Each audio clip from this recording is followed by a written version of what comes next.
it's finally just us, my darlings.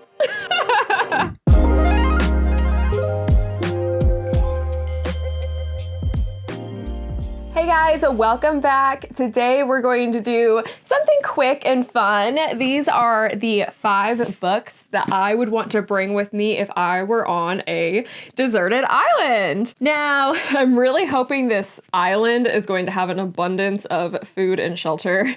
I can be a little high maintenance at times, so I wouldn't foresee myself doing well on a deserted island. But let's hope that these 5 books will be a good distraction. You deserve each other.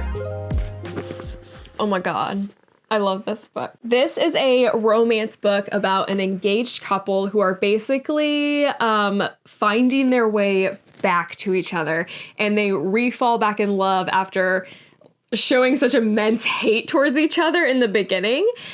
I just adore this book. No matter what kind of mood I'm in, this book just makes me laugh. It's interesting because it's so rambly with the protagonist's inner dialogue, but at the same time, she's so quippy with what she says that no matter how many times I'm rereading this book, it always just makes me giggle. Like, I'm just sitting here like just laughing at just the complete randomness of her thoughts and her inner dialogue.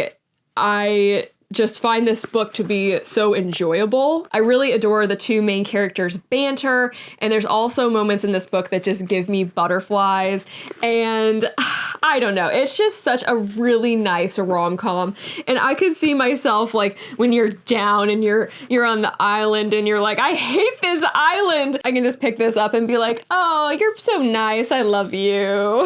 I feel like you had to have an option on the island that is able to bring you just pure joy. A Quart of Silver Flames. This is basically my chunky, slutty option. This is practically hundreds of pages of smut. And Nesta is such a bitch, and I love her. I really adore the Court of Thorns and Roses whole series franchise. They are such comfort rereads for me, but I have to say this is my favorite out of all of them.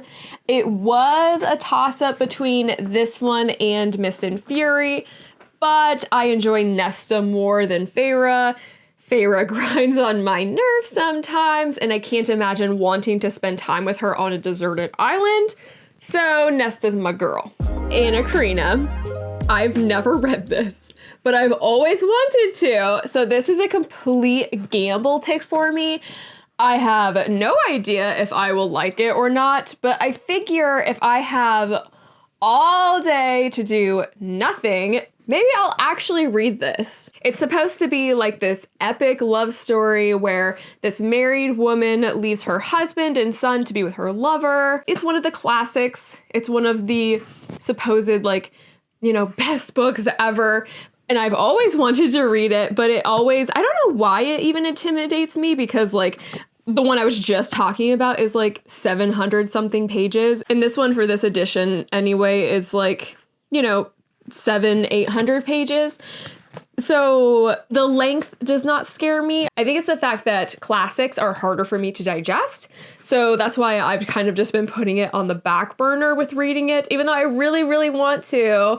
But again, if I have nothing to do on a deserted island, I am finally going to finish this book. New Moon. All right, guys, we're getting weird. We're gonna get personal.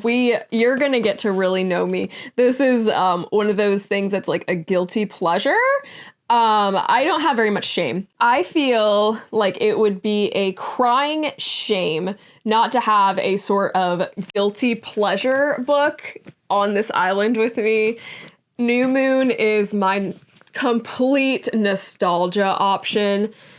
Like every other teenage girl in the 2000s, I was a hardcore Twilight fan. I very vividly remember my 13-year-old self going to the bookstore with my parents the weekend after this was released and then buying me the special edition which includes a full poster and exclusive tattoos, which I still have, by the way.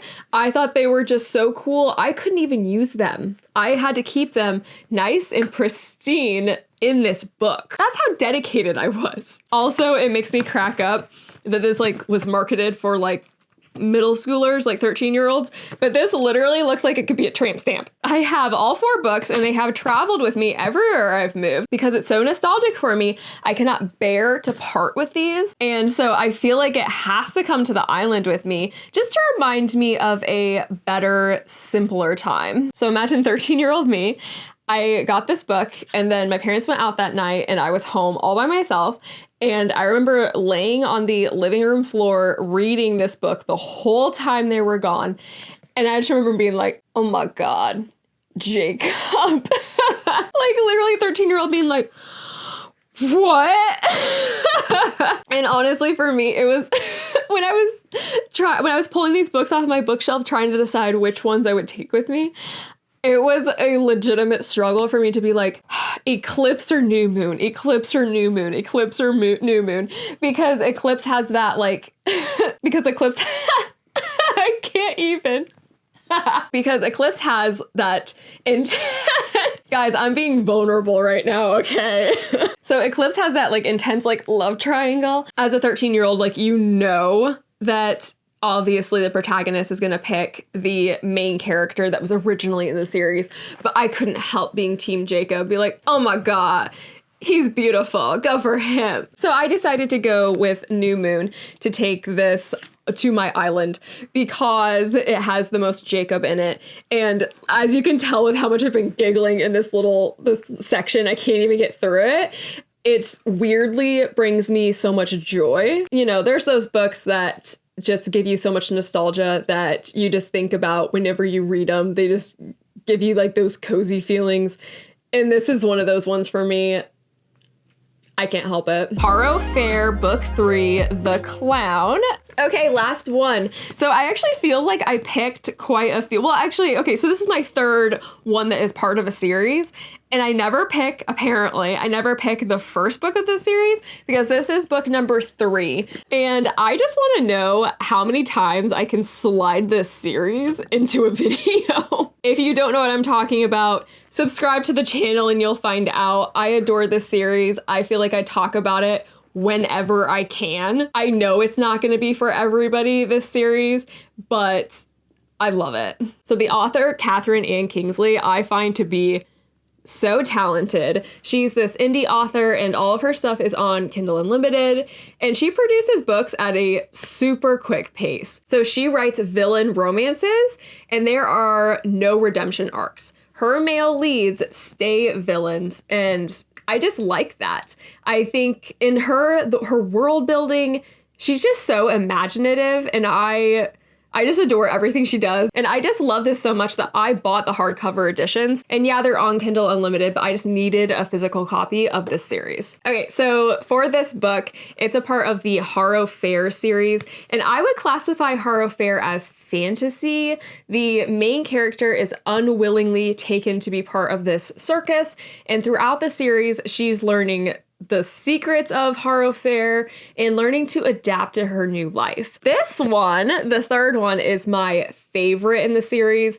At this point, things start to really pick up story-wise and spicy-wise. Plus, when you're on a deserted island, how could I survive without having access to Simon, the main villainous love interest? Simon is one of my favorite book characters, and if I'm on an island, I need access to him. Okay, so there are my super random deserted island picks. Let me know what your picks would be down below. Don't forget to subscribe to the channel if you want more content.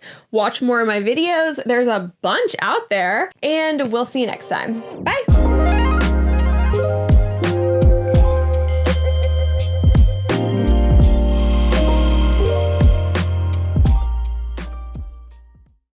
What are you doing?